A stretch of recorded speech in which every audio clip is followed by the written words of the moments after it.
Mustaqil boshlagan bo'lsangiz, o'zim qilgan xatolarni siz qaytarmasligingiz uchun sizga bitta maslahat bermoqchiman. Hozir shunaqa bargli abadogga sizga rasxodi qancha bo'lishini va qanaqa narx chiqarish kerakligini ko'rsatib bermoqchiman. Men o'zim shunaqa abadoglarni boshida 25 mingdan sotganman agar ishonsanglar.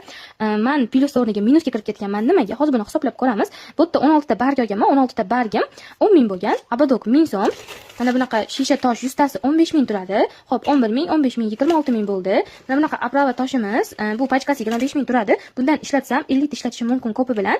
50 tasini где-то 5 ming hisoblashimiz, 2 ming hisoblashimiz mumkin. 2 ming hisoblaganimiz ham 28 ming bo'ldi. Endi mana shunaqa lyuks sim, buni pachkasi 30 ming turadi.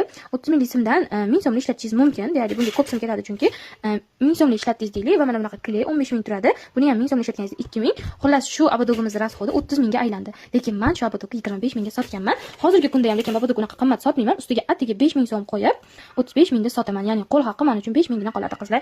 Sizlar yana o'zingizga qarab, masalan 30 ming rasxod bemalol 60 ming sotsanglar bo'ladi. Xohlasanglar 40 ming, 50 ming sotishingiz mumkin. Lekin menda bunaqa abadoglar asosan ko'p ketmagani uchun men 35 mingdan sotaman. Ya'ni Toshkentda bunaqa abadogga unchalik ham yo'q. Lekin mana shunaqa lyuks furnituradan foydalanganim uchun qimmat bo'lib ketadi. Agar oddiyroq furnituradan foydalansanglar, arzonroqqa tushishi ham mumkin.